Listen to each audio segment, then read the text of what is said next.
Hello Blazers, it is your boy Roman, your favorite neighborhood Russian. How you guys doing today? Welcome to a brand new podcast. Today guys, is very exciting because we have the man, the legend in the house, Anthony Fantano from The Needle Drop. Hey Anthony, thank you for coming on. Hey, what's going on? Yeah, it's Thanks great for having me. It's great to have you here. You know, I'm super excited, super nervous because I'm honestly a big fan. I have to be honest. You know, I've been a big fan for ages, and we actually did a podcast like in 2016, a long time ago. We've been interacting on and off for years. You don't have to be nervous about anything. I was actually cringing super hard because I rewatched that podcast recently. And I was just, my accent, my just vocabulary is terrible. So hopefully I do a slightly better job this time. But yeah, you know, it's great to catch up. And when I DM'd you on Instagram, I actually was surprised that you still watch my channel, like even in 2021. No, I definitely watch your channel. I'm actually pretty happy about just the changes that you've been able to make over the years and putting yourself on camera more. And honestly, I like all the Russian commentary and everything. I mean, I think it's cool.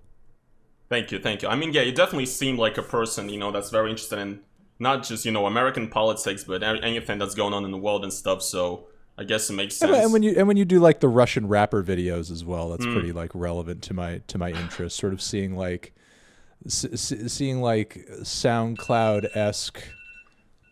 Like, that's you know, fine. That's fine. Rappers with like the little pump dreads and the clout glasses, but like it's all in Russian. Yeah. It's pretty crazy. It's pretty crazy, and it's cool to hear your perspective on that. Yeah, for sure. Thankfully, thanks to my videos, Anthony Fantano has heard of such legends as Morgenstern or Face. Amazing. I love that. Well, you know, I got a lot of stuff to sort of ask you, but I guess the first thing I wanted to really get into is I feel like you have like the best work ethic on YouTube, honestly. You know, you constantly put out content. You manage 3 channels, I think. Is it 3? Yeah, it's a main channel, side channel, the Fantano channel, and I basically have another channel where we just kind of like repost Twitch stuff. Yeah. TNT streams, Yeah. So, I was actually wondering, do you have a team, or do you just do everything solo? No, I definitely have people who work with me, and that number has increased over the years. I have a managing editor, Austin, who primarily oversees a lot of what goes on the Fantano channel and edits over there primarily. I have a part-time editor, Jeremy, who edits a lot of the reviews on the main channel. He just kind of goes over and does a pass-over on everything, just kind of cuts it down to everything I'm saying, just eliminates the mistakes and the blurbs and everything, and then I kind of go over it myself and try to put in or take out stuff that does or doesn't make sense to me, or stuff I do and don't want in the review, and put some finishing touches on it. I have a couple of guys who I work with on just the Twitch page. So, you know, the team's definitely expanded over the years. It used to be just me all on my own, especially like around the 2011, 2012. Well, I mean, you know, 2012 and before, maybe even 2013. I can't quite remember. But yeah, it's grown over the years. Yeah, that's honestly awesome, because I figured that, you know, with the amount of just content you put out, it might get kind of hectic. You know, it's either like you have a team or you have zero social life. Like, you know, it's like choosing between those two, I guess.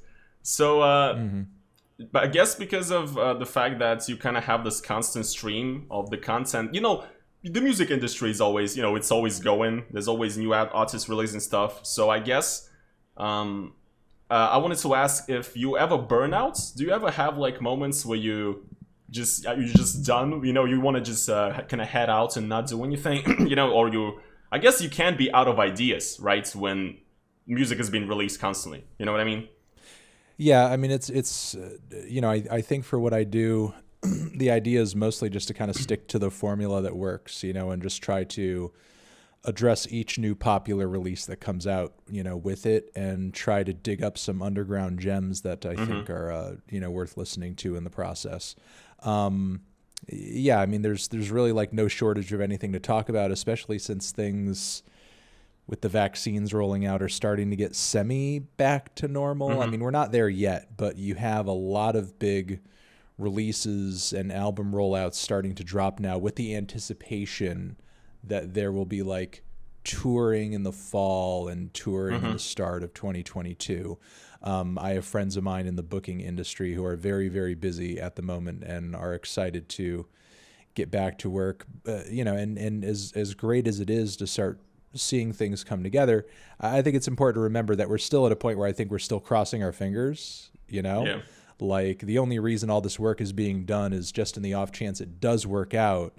Like all of this stuff needs to be planned months in advance, like the kinds of tours that you see your favorite artists on, like get booked, sometimes up to a year before. So all of this stuff needs to start happening now. And I hope it pans out. I hope it works out. I mean, 2020, there was still no shortage of albums to praise and that I thought were great. Yeah. I was still able to come together with a year-end list I was happy with. But, there were a lot of weeks where I was like, man, there's just not a lot to talk about, and now I'm starting to find myself back in a place where there's, too many albums to cover. And I don't know. Yeah. It's an exciting place to be back in. It feels like things are, in a better spot slightly. Yeah, I guess regarding to like compared to any other regular YouTuber, I guess who kind of has to come up with whatever, you kind of have that constant stream of things to talk about, so it doesn't really happen, I kind of want to say that I've really been enjoying a lot of your interviews as well that you do on your channel, and this is actually something I wanted to ask. Do you ever get starstruck with the people you interview? Like, you ever sit down and like you have the person in front of you, these huge, these pretty huge stars like Brockhampton, JPEG Mafia. I'm pretty sure I'm forgetting a couple, like Logic, right? Huge artists, people like that. Do you ever like sit down and you're kind of like freaked out by the people you're talking to, or is it like completely like normal for you at this point? For the most part, it's always been my attitude to just kind of just talk to them like they're regular people because they are regular people. I will say, though, that doesn't mean that the conversations, the interviews don't come with their nerves or come with their struggles. How to start addressing this? I mean, I guess I'll sort of cite or talk about the most recent one that I did with St. Vincent. I'll say there were like some nerves with that one for a few different reasons. I mean, not only because I admire Annie Clark as like a really great artist, but on top of that, prior to me having a conversation with her, and I'm sure still to a degree at this point, there's like a bit of a reputation in the industry for her being a tough interview. And I mean, I don't know. I don't know any of the people who have interviewed her previously. Previous to talking to her, didn't really know a lot about her personally. I didn't know why that was, so I guess I went into that like a little freaked out as to like whether it would go over well. But, I also did go into that conversation confident knowing that her team had reached out to me, so it's like I figured if there was really no interest or if it was going to be a whole like, kind of like a blasé attitude that they wouldn't have, reached out or said hi or tried to make the connection to begin with. Because honestly, some of the interviews that I do, I'm reaching out for, some of them I'm not, because at the end of the day, it's like, I'm not, I like having conversations with the artists who I'm talking about or, who I think are doing interesting things. But, the reviews are kind of the bread and butter of everything at the end of the day. I'm not desperate for anybody's conversation. Yeah. If, we just recently talked to Lil Nas X and, and that was a great conversation too. But, if that never happened, I'd still have plenty to do and plenty of other things to focus on. It's really just like, though still, that's not to say that I don't appreciate the fact that he kind of took the time to have the conversation that he did and talk about just kind of the hecticness of Montero and everything going on at the moment. But, so yeah, with the Annie thing, the St. Vincent thing, I was a little, nervous about that. And I was nervous about the perception of her as an artist in the music industry because she's perceived to be, almost like this godly type of artist, especially since she like, survived the whole like indie 2000s, 2010s era pretty unscathed. So she's almost like, kind of at veteran status at this moment. And as a result of that, I knew there'd be like a lot of industry people watching and publicist type people. And I was certainly worried about like how things would be perceived because, doing the interviews that I've done so far, I know the types of industry people who are watching, and I know several months from now, somebody who's watching that comes back and is like, oh, hey, it's, do you want to do this interview? Do you want to do that interview? There was actually somebody who I asked for an interview. I'm not going to say names or anything, but there was somebody who I was asking for an interview, maybe toward the start of this year, tail end of last year, that I was, very interested in having a conversation with. And, basically got turned down. It was kind of like, oh, this person's busy, they can't really do it, whatever. And, I was just like, okay, that's cool. But shortly after doing the St. Vincent interview and it going well, I kind of got them coming back and just being like, oh, hey, actually this person's like available at this point and this point. And, look, that's fine. I know that PR people and artists are very busy, and it's a struggle to figure out how to and where to promote what you're trying to promote and get it out there. And, you don't want to be a dick about anything, and you want to leave doors open, and you don't want to totally say no to anyone. So, you just kind of be like, oh, well, they're busy. Sorry, but, as long as you're putting in, at least in my experience, as long as I'm putting in the work and doing what I can do to the best that I can do it, I hope and I believe it'll continue to change hearts and minds or whatever. Yeah. It's like come to a point where actually artists and industry people see your interviews as a way to actually promote the music. It's not even like you trying to reach out to sort of, do an interview and also like gain traction to your channel. Sometimes now it's actually to a point where, PR people reach out to you to promote the music by being on your platform essentially. Well, yeah, look, at the end of the day, it's like people already know who I am. I already have a following. I already have an audience. I already have legitimacy. I already can, say whatever I want about a record, or not whatever I want, but, say a positive thing about a record if I like it, and get people interested in it and get streams behind it and get sales behind it and get excitement behind it. I already have that ability because I've spent, and not to suck my own dick, but like it's literally just a fact of what has happened as a result of doing this for over a decade. Yeah. Doing it for over a decade. The grinds. Yeah. The constant grind for over a decade. I did not sacrifice my mental stability and all of this time and all of this effort to just have, somebody come over and react to me as if I've just started doing this yesterday. Yeah, for sure. So for sure. I already have that weight. So the thing is, like, if you're an artist, even if you're an artist who's doing 100,000 your first week, like, you're not doing me any favors by coming in to talk to me. Like, because again, at the end of the day, like, regardless of whether or not we have a conversation, I still have essentially what's my regular job to do. Yeah, the review. I mean, I'm doing the interviews because I think they're fun, and I think it's a kind of a cool way to expand. And, as a music fan, I legitimately have questions, and, I'm actually curious about the things that I'm listening to and what goes into some of the stuff that I'm reviewing,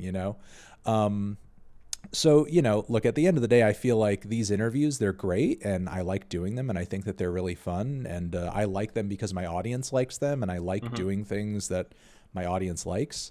But at the end of the day, it's like these interviews aren't going to do anything in terms of like my image. Like, I guess the best that they could do.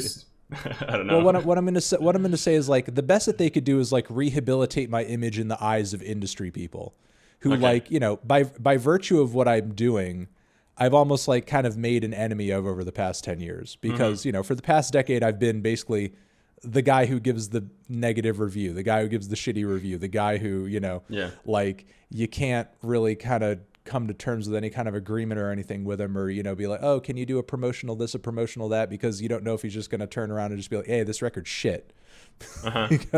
And, I'm still that guy, but, the thing is, at this point, you can't really ignore the weight of, and the gravity and the pull of what I've built, and still I understand, like, in terms of perspective, it's all relative because at the end of the day, I'm just kind of a drop in the bucket of opinions across the internet, but, I've still built my own thing and it's mine, And, you know, I continue to hope to keep it mine for years to come. And as long as it's mine, I'm going to do with it what makes it fun for me to do. If that's reviewing the albums that I want to review, it's that. If it's trying to initiate conversations with artists that I think are interesting, it's that. You know, if it's going on the Fantano channel and fucking shit posting about the Backyardigans, it's that.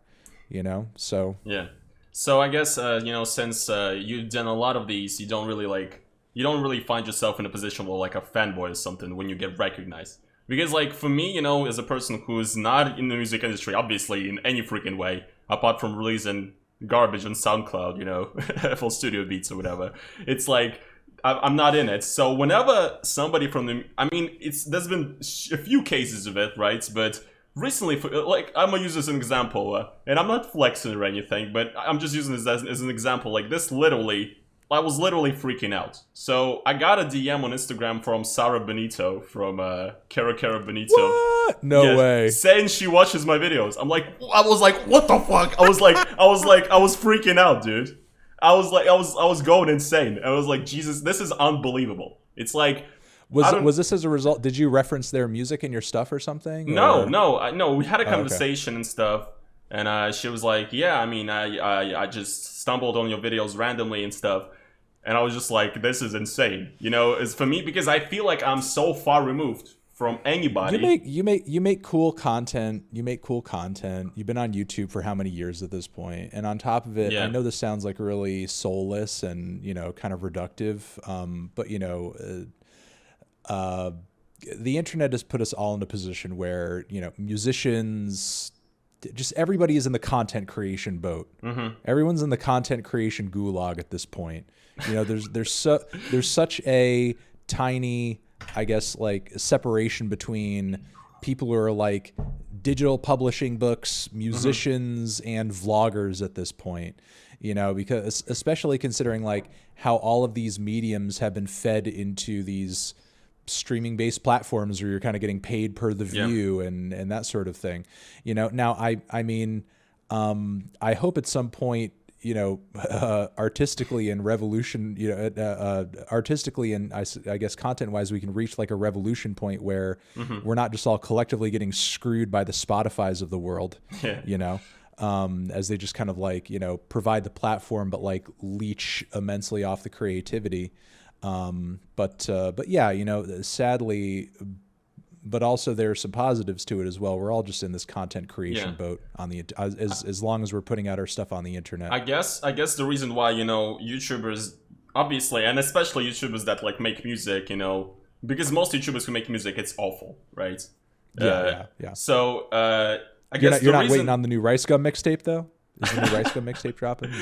Hell yeah! Is that still a thing? I don't know, but I guess we, you know, me and people, you know, who make music, who are legit artists who make music, I guess we're in like the same, we're on the same platforms and stuff like that. But I guess it's sort of looked at as the artistry that goes into an average YouTuber. You know, his content is like way less than that of an average musician, right? So that is why I feel like, you know, YouTubers, first of all, the majority of YouTubers can't make music, and second of all is why whenever somebody like me, if I get recognized by a musician, I'm freaking out because I feel like, you know, I'm not worthy of it or whatever. So I guess that's why I feel like musicians kind of, you know, have more talent than YouTubers. You know what I mean? In general, I think it's a different kind of talent, not to sort of like put myself out there as being like more talented than X or Y or Z, but like it's a totally different skill set. You know, there are some people who are just not attuned to what it takes to make an engaging YouTube video, talk to the camera, speak, you know, in an engaging way. It's just a different skill set. It's just a different talent. You know, and then beyond that, our society, depending on who it is, places different levels of value on those different skill sets and talents, you know. And again, it's person to person. Some people really care about whether or not someone's able to make a great piece of music. So some people care about whether or not somebody's really able to play a game really well, so they could watch it done on Twitch or something like that. Yeah, it's whatever the audience wants, the audience gets. That's the internet philosophy. Yeah, that's true. Yeah, I agree with that. Actually, continuing our sort of topic, you're pretty much like the most prominent music critic in the world, I guess you could say. Just views wise, I guess, and stuff. And do you know if like there's any really like massive artists that are aware of you, like somebody on the level like of Drake or something like that? Like huge. Not. Obviously people like JPEG Mafia, Death Grips, they're aware of you, but they're not like Sure. mainstream. Yeah. Even Brockhampton, not as big as Drake, right? So, you can't be bigger than Drake, right? Who is bigger than Drake? I Hmm. don't know. So No, it's true. yeah, and I'm not even like a huge fan of him, but like there's no bigger musician probably right now. So like, was there Yeah. did you ever have any sort of information about something like that behind the scenes? And was there ever something you knew and something you were surprised at of somebody knowing about your existence or something like that? I've had an interaction with Kendrick way back, like before Really? he got huge. Yeah, before he got like Good Kid, Mad City huge. Wow. Okay. I met him. I met him at South by Southwest after I reviewed his Section 80 project. Uh-huh. Really quickly, just sort of like outside, and it was outside of a venue I was hoping to see him at. I've said this story before, but I'll say it really quickly again. I think I had gone to 3 different venues that week because at South by it's like just a whole ton of different venues, just smaller venues in the area as opposed to just one giant stage at a festival. And you kind of go from venue to venue according to like whatever you see as like the listed schedule. And different artists may play at different venues. A single artist at a certain level of popularity may play like maybe Yeah. 5 or 6 shows during the course of a whole week. So I was trying to see this guy. I think I went to 3 different showcases, and that was the third one to see him. And he didn't show up during all of the shows. During Okay. every show, he was a no-show. He was just not Uh-huh. there, or he was like so incredibly late that I missed him, or something like that. So at all the shows that I had gone to, it was a no-show. This third show, he was also a no-show, and I just said, I was with my wife, then girlfriend Yeah. at the time, and I said, fuck it, let's get the fuck out of here. So I just like went out the back door, and then I hear like from down like the alleyway, and the needle drop Section 80 review. And then I like turn around, I'm like, who the hell is that? And it's him. It's him Wow. with some guy who's a photographer. And I've never seen any of these pictures or heard of any of these pictures getting on the internet, but like he took a few pictures of us and we Wait, shook hands. I can Google and- that. There's like actual pictures of you together? No, what I'm saying is the pictures have never made it on the Okay, internet. okay. So I don't know where the pictures are, who was taking the pictures. So, now what's funny about this moment is internally I'm pissed because I'm just like, in my head, I'm not going to say it to the guy, but in my own head, I'm like, why am I chasing you all around this place and you're just here in the alleyway? Yeah. It's like, I'm just trying to see you play, dude. But I'm not saying any of that. I'm just like trying to be in the moment, shake his hand and just be, cool about the whole thing. And, the only thing I remember him saying to me in this moment was, he just appreciated the review. And then what he said after that was he really, really started talking up his next project. He's like, I'm going to blow you guys out of the water with this next one. You're not even going to believe it. Da, da, da, da, da. Which of course at the time he's talking about Good Kid, Mad City. Yeah. So, but at that time I had no conception of what that could even be. So I was just like, nodding my head. I was like, okay, yeah. I mean, I hope it's good. Yeah. So, but yeah, there was that. I've heard a few things here and there from people who are connected to other people that are just like, I'm on so and so's team, and I've heard that so and so saw your review, this, that, and the other thing. I mean, it's not surprising. Everybody's on YouTube now. Everybody's on the internet. These stars probably spend just as much time online as many of us do, and they're on the same apps. You that think we there's are. a chance They're on that Twitter. Eminem saw you shitting on him? Oh, I mean, probably. I'm sure somebody on Eminem's team is, and that's the other thing. It's like, rarely are any of these people purely in a bubble. They're surrounded by other people who are on the internet. And, they're surrounded by people whose job is literally to look them up online and just be like keeping track of like what's going on as far as like, the sphere and the conversation around them and so on and so forth. I mean, Eminem is talking all the time about people criticizing him. Of course, he's like aware of like, what various people, I mean, not only do I think Eminem's probably seen my reviews, he's probably seen like 20 other What do you YouTube think? I'm a reviews welcome of, like, man, ready to be stepped on. Eminem's probably seen like, dozens of YouTube reviews from YouTubers that like have a fraction of my following on his stuff. And honestly, like, he probably takes some of it in stride. I'm sure he thinks some of it is funny. Then, because that guy's been dealing with blowback his entire career. The fact that it's kind of manifesting it's manifesting now sort of like on social media apps probably doesn't faze him too much, I don't think.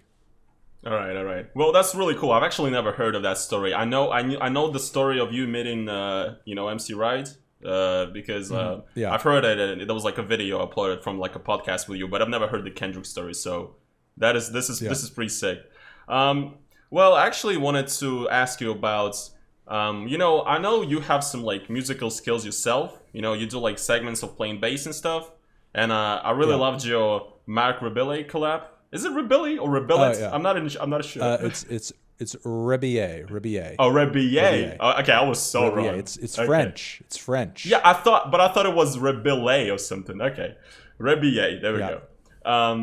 So, do you play anything else but bass? Mostly bass. Like I can play some guitar and I can play some chords on the piano, but if like somebody asked me to ever perform in anything, I would not dare touch anything else other than a bass guitar. Because I don't think in a bass, on any other instrument, I don't really know my scales that well. I don't really know my chords that well. I probably couldn't. I could barely play in time sometimes on the bass, but I definitely wouldn't be able to play in time on a fucking piano. So I wouldn't touch any of that stuff. It would have to be a bass. Okay. Well, I was actually wondering, since you play, and obviously like I feel like the majority of the people who have some ability to play in any way, or especially people who don't know how to play anything like me.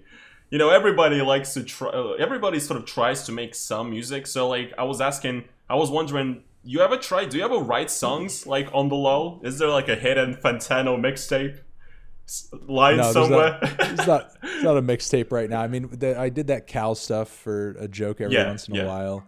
I was in a duo for a bit where we did like some experimental noise drone metal stuff. That was what it was. That was before YouTube? Yeah, well it was like kind of before, but also kind of coinciding with like just kind of starting YouTube. It wasn't really anything that it sort of like dissipated around the same time that I had started. And I've done some home recordings just out of like curiosity of the process of doing it, like way back when, just to sort of like understand a multi-track and so on and so forth. Since I was working in them so often anyway when I was doing radio production. I'm not like writing any songs behind the scenes or anything like that. I mean, just for yourself, not even like with the intent of, becoming an artist or something, one day. Oh, no, I hear you. No, I mean, I think, in my new studio over here, I'm hoping to at some point, set up like a sequencer and a sampler and just like plug the bass into it and some stuff like that. If I was to start, embarking on anything like that, it'd probably be some more groovin' type shit. I'm like, when the camera goes off, I'm not here like strumming the acoustic guitar and just like belting out some Olivia Rodrigo ballads or anything like that, or just like jamming on some Taylor, or jamming on any like Taylor Swift, anthems or anything like that. It would probably be something with a lot of sequence drums and something really kind of like electronic and funky and maybe even post-punky. I don't know. Okay. Well, I mean, you mentioned that you tried to do something just to like understand the process of it, and this is actually something that I noticed myself, is that like I got into producing in general like 3 years ago. I think I first started, and I improved a little bit, but I don't know music theory. I've never I've never, attended musical school or anything like that. I have like I have this thing, and that's it. But I don't know how to play piano or anything. But ever since I started like making beats and stuff, I can listen to a hip hop track and I can really decipher different like tracks in it. I can listen. I kind of can imagine how it would be written. Can imagine how where a loop starts or where a loop ends. With certain tracks. With drums separated from. Because before I got into music production, before I knew how to make any beats at all, it always just kind of like a wall of sound for me. So, do you feel like you knowing how to play bass, or trying to maybe do something and understand the process of it, does that help you to appreciate music more, or kind of process it better for your reviews or something like that?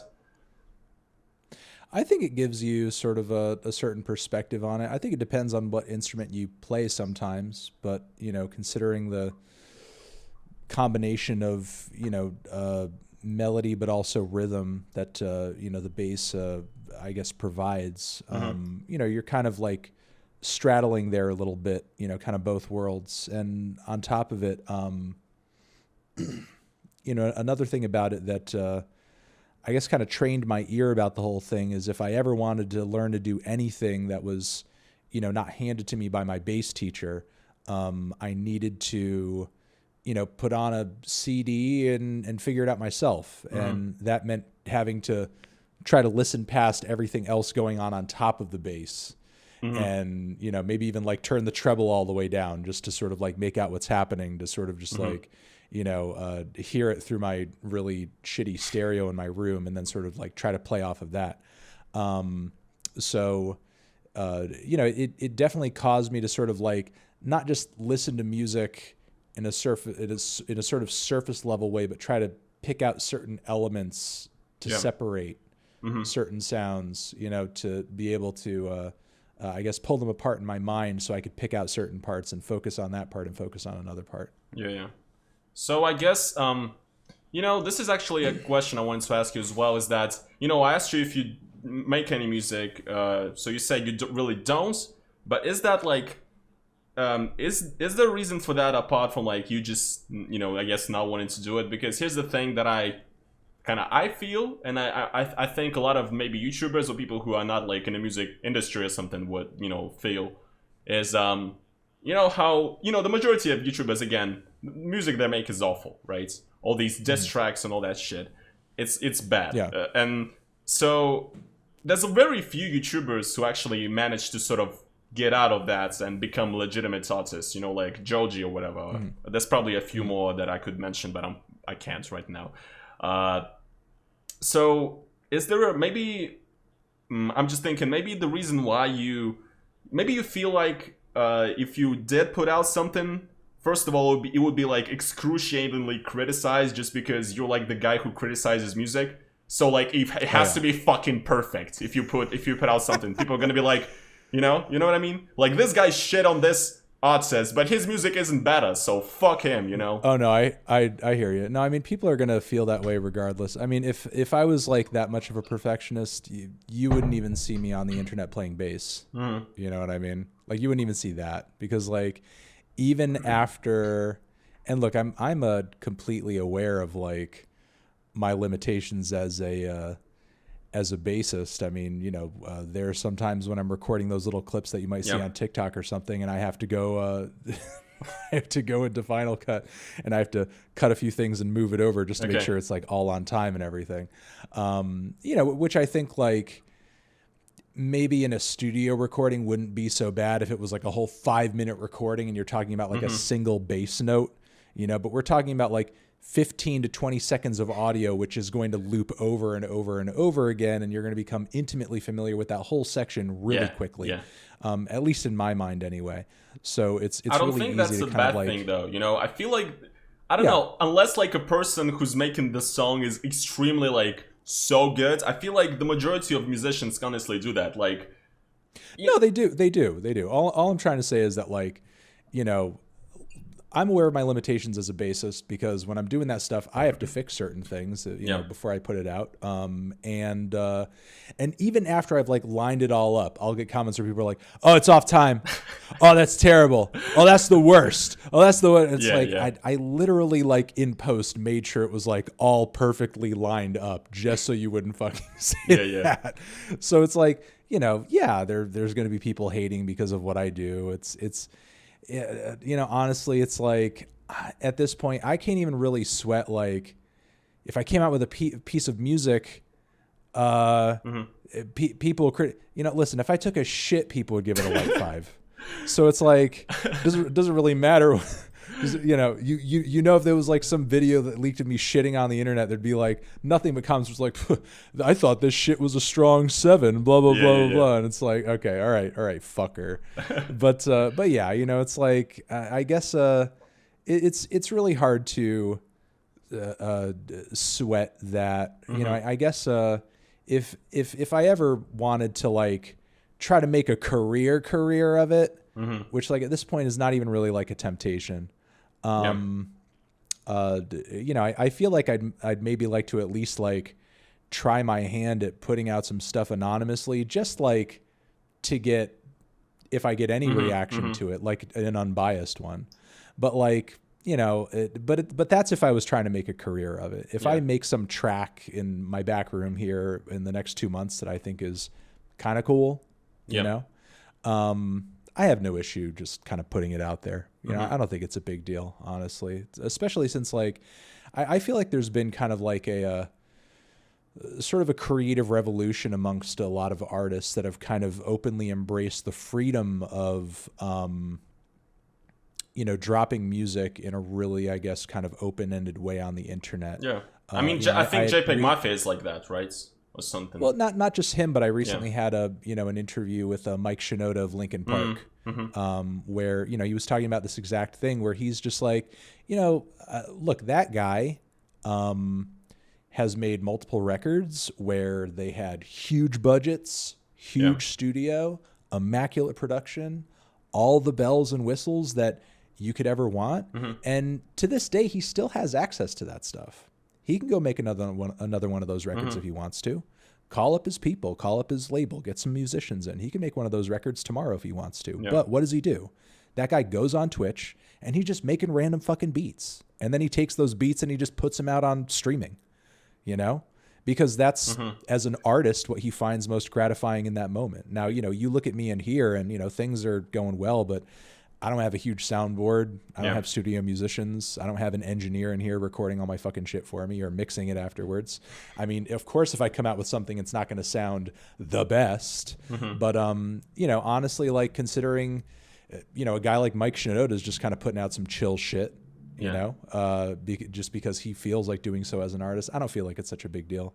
I mean, yeah, there's going to be a negative reception, but my life up until this point has been negative reception. I can't just sort of like be like negative reception when it comes to some bass line I've done. I can't get angry about negative reception there and just take it everywhere else. Yeah. I feel like somebody like, I guess maybe like Deadmau5 was like a pioneer in that he would just do like streams and fuck around and do random stuff. Yeah. Deadmau5 is definitely I think ahead of his time in that, you know, as a music producer, he was just very online. It's funny. Too much online almost, I would say. I was having a conversation with somebody who's like a big dank memer. And I use that term to describe who is it, Doja Cat. And he was I guess he didn't know this about her. He was like messaging me and saying like, she's like really into memes and stuff. And, you know, and following her stuff for a bit, I'm like aware of that, you know, like her connection to the meme world and everything. I said, yeah, she's very online. And he said, yeah, I like that term. I'm going to use that. But I thought that was a term that other people use. But yeah, some people, you could tell when someone's very online.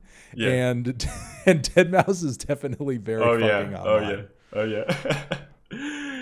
That's actually, well, yeah, that's some good insight, I guess, because like that I think that's something I struggle with, you know, because I just put out like beats, and I just usually what I would do is that I would like plug it on my Instagram or something here and there. Like, hey guys, check it out. Leave me some feedback or whatever. You know, it's not like I'm gonna fucking use my YouTube channel to promote my music career or something. First of all, there's no music career. I'm just learning, you know, because I feel like my vocals sound bad. Like, if you think Blade sounds bad, listen to me, okay? But seriously though, I mean, I don't know. Listening to Blade makes me feel bad about my vocals, so I'm a big fan of him. I guess I don't know. I hear other people say that. You know, it's I have legitimately gotten responses just being like, Anthony, I know you hate Blade's vocals, but like, there are other people out there who can't sing too, and he sort of reps for that, or you know, makes them feel better, or this, that, or the other thing. It's like, okay, I mean, I'd like to go on record. I'd like to go on record saying that Anthony said "drain gang" before we started recording. It's like the first thing he said. I'll send you the recording. You could put it in wherever. Yeah. You could drain gang. It's in the recording. You can incorporate it in whatever way you want and incriminate me. Yeah. I cut you off. I think. You were talking about coming out with your beats and putting them on Instagram and everything. Yeah. So I was saying how like I just use it as a way to practice. You know, I don't feel like I'm ready for it or anything, because I guess I like to listen. I love like hip hop. You know, I like music and stuff. It's not just like I'm not trying to like ever. I would not ever try and get a music career just to sort of make money. I guess I would want it to be a genuine like expression or something, and I'm just not at that level. So I just use it as like. Look, I mean, don't put so much pressure on yourself. I mean, there's a YouTube channel I follow, and if you're making the kind of beats that you're talking about making, I don't know if you follow this person, or if you don't, you should look this person up. Shout out to a really cool creator and YouTuber named Dawless Jamming. Meaning, I don't know. Making beats without a DAW. I think she actually like uses some software sometimes, but she sort of specializes in just like, you know, using samplers and making beats with like actual hardware and stuff like that. And she has like a lot of cool hardware and reviews and overviews and stuff on her channel, and just like, you know, performances and jams of her stuff, you know, of her using that equipment. And she comes out with a lot of material. You know, she puts out a lot of material on streaming, and, you know, just like random beats, jams, that sort of thing. And she came out with a video recently talking about, and, you know, this was sort of obvious to me, but it was like cool to kind of hear a musician and artist kind of put it in their own words who's actually doing this. But the video is all about why I put out so much music. Why do I put out as much music as I do? And why do I put out records that I know are not like perfect or like the best top that I can do?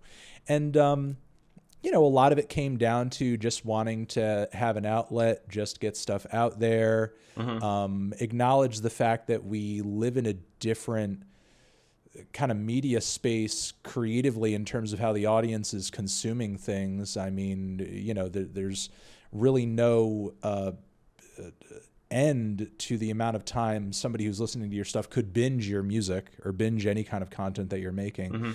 There's really no like end of avenues through which people could be introduced to your stuff. So every time you're putting something out, you know, a new tweet, a new Instagram post, a new something, that's a new opportunity for somebody to stumble across your stuff.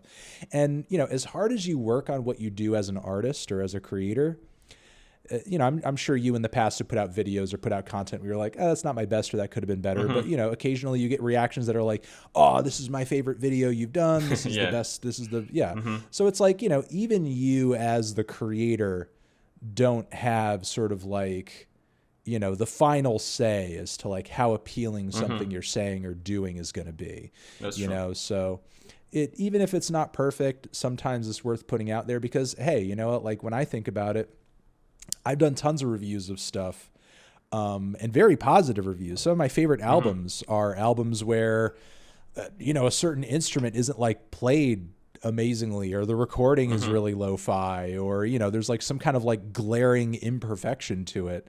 You know, why should that apply to everybody but not me? You know what I mean? Why should that apply to everybody but not you? You know, I think again, it's that like imposter syndrome, imposter sus. Sure. You know, you think like you're not like the same as these entire, you know, is these like genius artists, you know, like who am I Sure. that I can put this out, you know, and people will like it, you know, that kind of thing. Mm-hmm. No, it's true. So, but yeah, you know, it's not putting so much pressure on yourself. You know, I mean, you want to do your best and you want to live up to a certain standard. And, you know, another thing that she was kind of saying, I think that is an important, not to literally redo the whole video, but again, Dallas Jammy, you guys should look up her channel. She is good. Shout out. You know, the thing is like, the more that you kind of put yourself through that process of just like kind of creating that stuff, even if at the end of it, you know, it's not going to be perfect, you realize how good you get and how much you hone your skills at doing those kind of baseline things. Like, you know, let's say to get started, you just need to lay down a beat. Even if at the end of that whole thing, it's not going to be a perfect track or whatever, you know, that first starting foundational point, as you continue to repeat on each new project and each new attempt, you'll get better at that. So then the process of getting to that point will be even faster and even quicker. You'll make those connections so much faster. So then when it comes time to add extra stuff on top of it or go even further, or get even more ambitious, get even better, it's like you're at that point more quickly because you've gotten so good at just like laying down the 1-2 and getting it on tempo and everything like that. And some people struggle with that, you know? Yeah. But you know, it's the process of just kind of making a beat over and over and over and over, even 5 if at the beats end a of it, day for 3 summers, you know. Exactly. So even if at the end of it it's going to be a shit beat and you're never going to listen to it again and it's never going to see the light of day, as long as you made it and you sort of practiced putting it together, that's practice for what is essentially going to be your best beat or your great beat or the beat that kind of takes off. You know, there are some people who I've talked to, even professional musicians, that, you know, their hit song manages to end up being the track that was sometimes the most effortless. You know, I just kind of just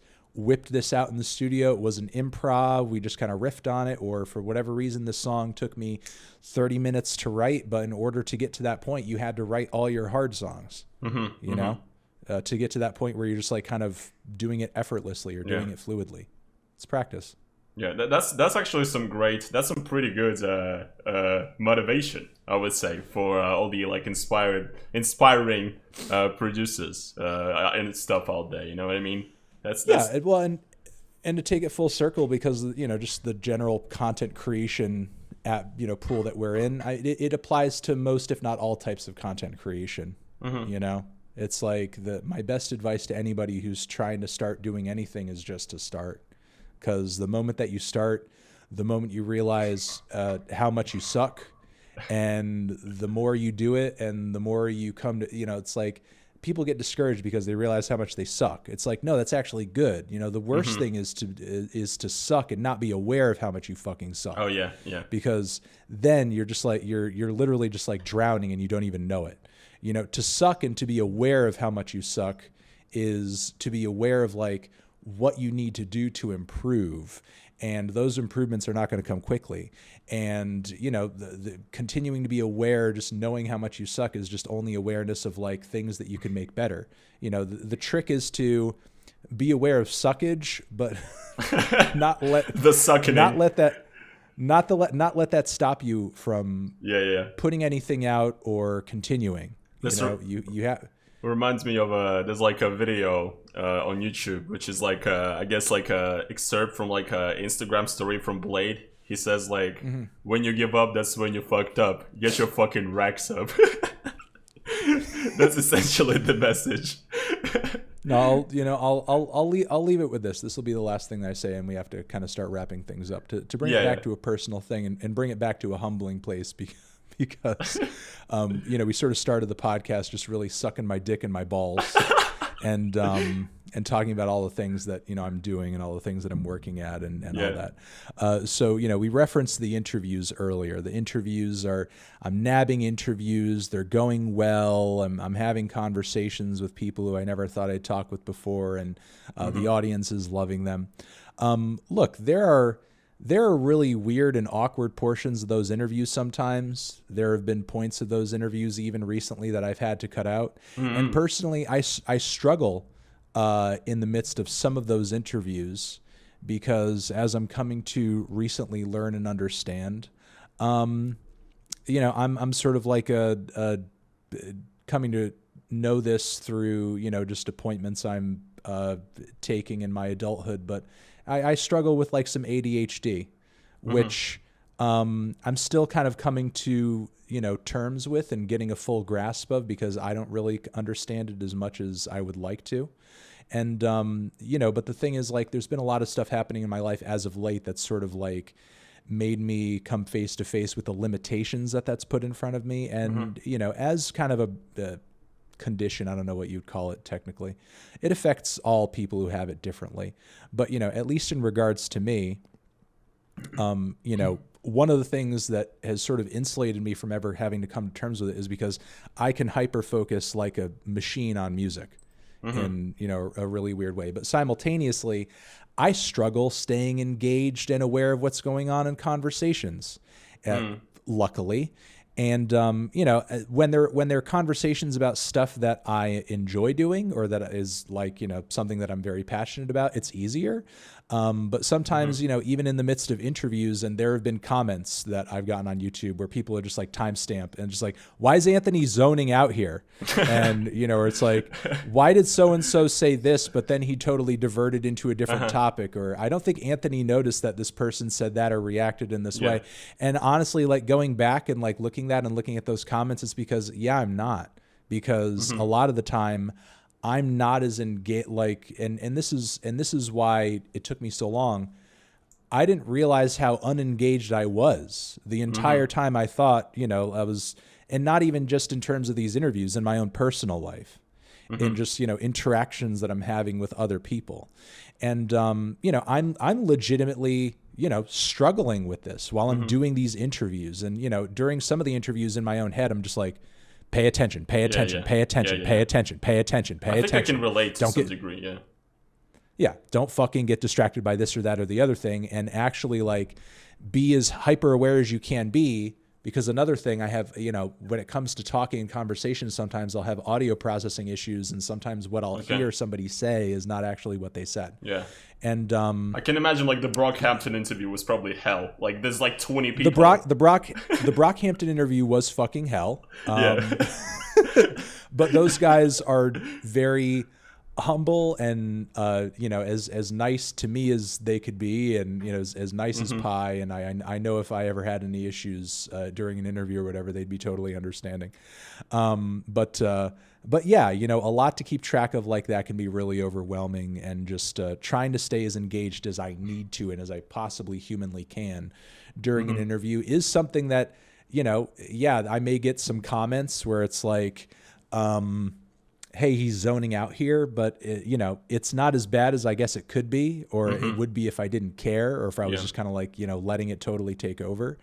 And maybe, things can seem, but simultaneously, I do get a lot of compliments on the interviews, but I mean, as cool and casual as some of them might be, and as well as some of them might go over, I guess keep in mind that during some of them, there's like a war going on in my head where I'm just like forcing myself to, That's true. like, I mean, you pay can't attention, please everybody. so. You're. I got like a lot of shit on my first podcast for actually like interrupting the guests a lot. So that's something I'm trying to fix desperately. So basically. But yeah, I guess that's where we're gonna pretty much wrap up. I'd love to get to talk to Anthony a bit longer, but he has a very busy schedule. So. He's giving me a time limit. Talk again at some point. Well, let's. I did give you a time limit, but hey, we'll. Last one was 2016. We'll talk again in 5 years. We'll do another. We'll do another 5-year podcast. No fuckers check in. All right. Well, thank you, Anthony, for coming on. This was great. You're always a pleasure to talk to. So well spoken. Great to listen to your insights, and yeah. Keep on rocking in the free world and do, I guess. Do. All right. Awesome.